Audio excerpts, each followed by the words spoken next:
La liberté financière, on a déjà tous entendu parler au moins une fois dans sa vie, mais concrètement, est-ce qu'on sait vraiment ce que c'est? Si pour certains c'est un rêve inatteignable, pour d'autres c'est carrément un objectif de vie. Alors, la liberté financière, c'est quoi? Alors, ça ne veut pas forcément dire être millionnaire et s'acheter des voitures de luxe et vivre à Dubaï et vivre la grande vie. La liberté financière, c'est simplement d'avoir assez d'argent qui rentre automatiquement, ce qu'on a besoin de travailler et qui couvre l'entièreté de nos dépenses. Généralement, pour gagner sa vie, on est la plupart du temps salarié d'une entreprise. Mais c'est aussi le cas, par exemple, si tu es ton propre patron. Par exemple, si tu travailles dans le bâtiment, par exemple, si tu es maçon, peintre, électricien, etc., ou dans la restauration, pizzaiolo, ou bien si tu as ton propre commerce. Mais c'est aussi le cas, par exemple, des notaires, des médecins. Donc, du moment que tu dois échanger ton compte de l'argent, tu n'es pas libre financièrement. Même si tu gagnes très bien ta vie, tu peux gagner peut-être 20 000 € par mois, tu n'es pas forcément libre financièrement. Tu es peut-être confortable financièrement, mais tu n'es pas libre financièrement. C'est pour ça que une histoire de temps, chaque fois, revient avec la liberté financière. Comment peut-on atteindre la liberté financière? Alors les premières qui viennent en tête, c'est la retraite, gagner au loto ou hériter. Alors on est bien d'accord que ce n'est pas forcément ni les plus simples ni les plus rapides. Alors heureusement, il y a d'autres façons d'être libre financièrement avant sa retraite. Alors pour bien réussir sa liberté financière, on doit déjà savoir où on se situe d'un point de vue financier.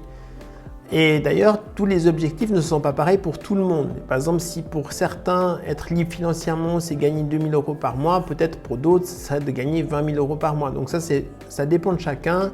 Et voilà, donc ça dépendra de ton propre situation financière pour savoir quelle est ta liberté financière en fin de compte. Alors le niveau 1, c'est la rat race ou le métro boulot dodo. Donc dans cette catégorie-là, il y a généralement les gens qui sont salariés pour une entreprise et puis qui travaillent toute la semaine et qui le week-end ont envie de profiter, donc ils vont faire du shopping, ils vont au resto, ils se font plaisir.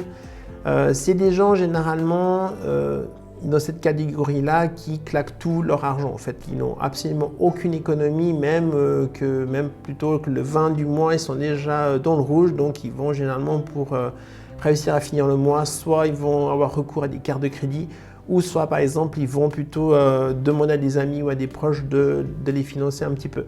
Donc généralement, si tu es dans cette catégorie-là, c'est un peu la catégorie, comme je disais avant, la plus proche de la pauvreté, parce qu'il se passe quoi que ce soit, ta voiture qui lâche, un licenciement, un divorce, et c'est un peu la banqueroute personnelle. Voilà, donc généralement, pour sortir de cette catégorie-là, la première chose à faire, c'est vraiment prendre conscience que c'est une catégorie assez dangereuse, et puis voilà, vraiment prendre conscience de ça. Et voilà, ça c'est le premier travail à faire pour pouvoir passer au niveau 2, c'est déjà prendre conscience que c'est forcément assez dangereux de rester dans cette catégorie-là.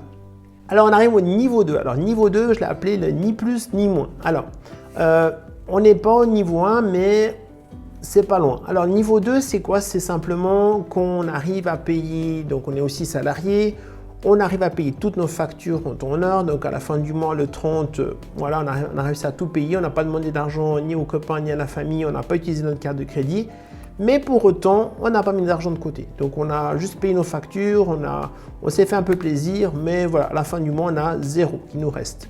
Donc là, ce qu'il faudrait faire pour réussir à maximiser cette catégorie-là et aussi passer au niveau 3 après, idéalement, ce serait de réussir à faire un budget, et ça te permettra justement de gérer mieux les dépenses et les revenus, et comme ça, tu pourrais mieux savoir où passe son argent. Donc ça serait, on va dire, si tu es dans le niveau 2, ce serait un peu le travail à faire, ce serait de créer un budget pour pouvoir savoir où vont tes dépenses et tes revenus. Alors d'ailleurs, si ça t'intéresse, tu as en lien de cette description ma fiche de budget mensuel que tu peux télécharger gratuitement.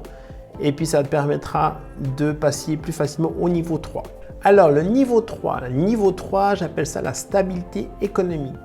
Alors si on avait vu qu'au niveau 2, on ne mettait rien d'argent de côté, le but ici du niveau 3, c'est de réussir à mettre un petit peu d'argent de côté. Pourquoi? Parce que ça va nous permettre justement de faire face à des imprévus. Alors justement, on appelle ça l'épargne de précaution. Et ça te permet justement, en cas de coup dur, de ne pas retomber au niveau 1 où tu dois faire appel aux cartes de crédit.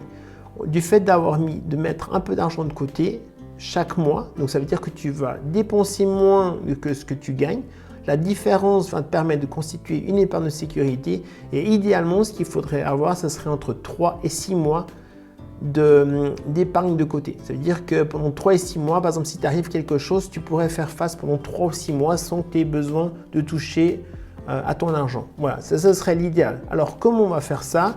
Bon, déjà, tu pourrais aller voir ma vidéo sur les 20 astuces pour économiser sur la nourriture. Mais après, il y a d'autres vidéos dans ma playlist. Je te laisse les farfouiller un petit peu. Et tu verras qu'il y a plein de vidéos qui t'apprennent justement à comment économiser sur tes dépenses. Le niveau 4, alors là, moi j'appelle ça le niveau 4, la sécurité financière. Alors, on a vu qu'au niveau 3, on a réussi à mettre de l'argent de côté tous les mois qui nous a permis de constituer notre épargne de précaution de minimum 3 mois. Ici, le but du niveau 4, c'est d'arriver avec, donc on a minimum 3 mois de côté, on va continuer à faire toujours un peu attention, donc on va continuer d'accumuler un peu de la trésorerie, on va dire. Et puis, dès que tu as plus que 3 mois d'économie, le but de ce niveau-là, c'est d'investir cet argent qui vient. Donc, par exemple, tu pourrais l'investir soit en bourse, par exemple, en faisant des investissements. Tu pourrais l'investir en immobilier, par exemple, ou tu pourrais l'investir, pourquoi pas, en créant un petit business, ou t'acheter une formation. Voilà, peu importe, ou t'acheter, je ne sais pas, du stock pour Amazon KDP, etc. Donc, là aussi, je te laisse regarder dans ma chaîne, il y a plusieurs vidéos qui parlent de comment gagner de l'argent et aussi comment les 10 business passifs que tu pourrais créer. Voilà, donc c'est tout ça dans le but de quoi? C'est de faire travailler ton argent pour toi et ça te mettra aussi des revenus complémentaires qui, tu l'as compris, on est en train de se rapprocher gentiment de la liberté financière. Donc en mettant des choses en place petit à petit, tu auras des revenus et des retours sur investissement sur tes investissements. Le niveau 5, voilà, tant espéré, tant attendu, nous sommes arrivés à la liberté financière. La liberté financière, c'est, voilà, ça veut dire que là, on a investi, donc ça, bien sûr, hein, ça ne veut pas dire que tu fais ça en 2 semaines et puis c'est fini. Ça va prendre peut-être certainement plusieurs années avant d'arriver là, mais c'était vraiment pour voir tous les points ensemble.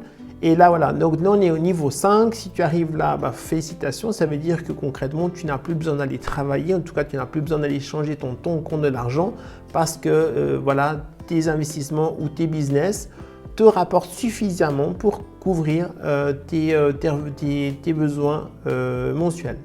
Donc, si tu arrives là, félicitations à toi. Moi, c'est clair que c'est aussi mon objectif de vie. Donc, j'y suis malheureusement pas encore, mais j'y travaille. Voilà. Et voilà, donc parfait. Alors voilà, on arrive au niveau 6. Alors comme on a vu au niveau 5, on a déjà atteint la liberté financière, donc ça nous a couvert tous nos besoins. Le niveau 6, c'est simplement le même principe que le niveau 5, mais simplement on va aller un cran encore plus loin. C'est-à-dire que là, on va vraiment concrétiser tous nos rêves les plus fous. Donc on va essayer de chercher chaque fois à gagner peut-être plus. Alors je tiens à préciser parce qu'il y aura peut-être des gens qui vont dire oui, mais bon, on n'a pas forcément envie de devenir riche. Encore une fois, après, d'avoir de l'argent, ça ne veut pas forcément veut dire que tu dois devenir tout méchant et arrogant. Je connais personnellement des gens qui sont très fortunés et qui sont absolument adorables et très généreux. Et je connais aussi des gens qui n'ont pas du tout d'argent, qui sont très arrogants. Donc voilà, l'argent n'est pas non plus signe de gentillesse ou pas de gentillesse. Voilà. Voilà, on vient de voir donc les 6 niveaux pour atteindre la liberté financière. Moi, j'ai beaucoup aimé faire cette vidéo-là parce que ça m'a aussi permis un peu de mieux comprendre moi-même où est-ce que je voulais arriver avec cette chaîne YouTube. Et je vois qu'au fait, là, simplement, j'ai eu la réponse en préparant cette vidéo. C'est que ça m'a permis aussi un peu pour moi d'avoir une colonne vertébrale de ma chaîne YouTube. Donc, en gros, par exemple, le niveau 1, quand je vais faire des vidéos, par exemple, sur le budget et comment économiser, ça va plutôt aider les gens qui sont au niveau 1 et 2. Et quand je fais plutôt des vidéos sur comment gagner de l'argent, etc., je vais plutôt aider des gens qui sont au niveau peut-être niveau 4, 5 ou 6. Voilà, donc ça m'a permis aussi d'avoir aussi moins un fil conducteur. Donc, peu importe que tu sois au niveau 1 ou au niveau 6, en tout cas, je te souhaite que tu arrives vraiment à atteindre tes objectifs. Et puis voilà, donc je te remercie d'avoir regardé et puis on se voit certainement l'année prochaine pour une nouvelle vidéo. À bientôt, c'est Sam, ciao!